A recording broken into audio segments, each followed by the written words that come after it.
तुम्हाला सांगतो, जिल्ह्यामधून जर आपण पहिला आलो तर 50 लाखाचं बक्षीस आपल्याला मिळणार आहे पहिल्या ग्रामपंचायत, दुसरी ग्रामपंचायत 30 लाख रुपयाचं आणि तिसऱ्या ग्रामपंचायतीला 20 लाख रुपयाचं हे बक्षीस आपल्याला जिल्ह्यातून मिळणार आहे.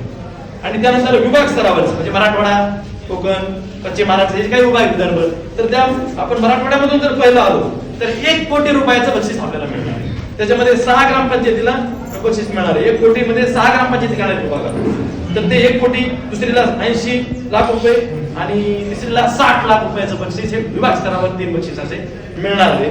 आणि राज्य स्तरावर हे 3च बक्षीस ठेवले. आता विभाग स्तरावर 6 ठेवलेत त्यांनी, जिल्हा स्तरावर 34 बक्षीस ठेवलेत.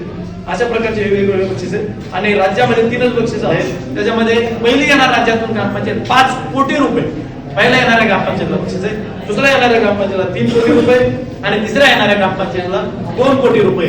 अशा एवढ्या मोठ्या प्रमाणामध्ये ह्या योजनेचं बक्षीस या योजनेमधून, ह्या अभियानामधून आपल्याला ग्रामपंचायतला शासन देणार आहे.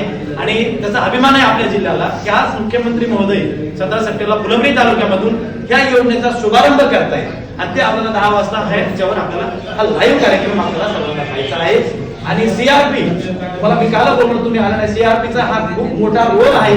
मी एवढ्या देखील सरपंच देखील सगळ्या देखील सांगतो, महिलांचा सहभाग घेण्याची जबाबदारी ही तुमची मोठी आहे.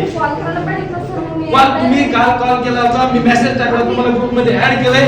ग्रुप आता आहे, पुन्हा अंगणवाडीचे कर्मचारी, हे कर्मचारी आहेत, मी सगळ्यांना मेसेज टाकलाय. ग्रामसभा म्हणल्यानंतर कॉल करायची अजिबात आवश्यकता नाही. तुम्ही कर्मचारी आहात, तुम्हाला ह्या सगळ्या गोष्टी माहित पाहिजेत. त्या गोष्टीला तुम्ही ग्रामपंचायतला न बोलवता आलं पाहिजे. लोकांनी म्हणलं आम्हाला सांगितलं नाही, तर लोकांसाठी आम्ही काल दौंडी दिलेली आहे. ती दौंडी तुमच्या पण कानावर आलेली पाहिजे. तुम्ही गावाच्या बाहेर कोणी राहत नाही, हे सांगायचं नाही, माहित नाही, हे मला उत्तर पुन्हा चालणार नाही.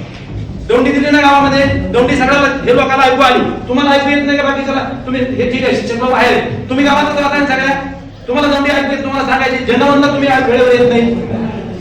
बरोबर आहे सर? तुम्ही तुमचं जबाबदारी, तुमच्या वतीने मी बोलतोय यांना. त्यानंतर तुम्ही सांगा सर, पण बोलणारच आहे काय. अशा पद्धतीचा ही योजना आहे. कर्मचाऱ्यांनी आपल्याला सगळ्या राबवण्याची शिस्त महत्वाची आहे, तर आपण लोकांना तेवढ्या हक्काने बोलू शकतो. अधिकार आपल्याला तेव्हा त्यांना बोलू, आपण आपल्या शिस्तीत राहिलो, आपण आपल्या नियमात राहिलो, अशा गोष्टी आहेत.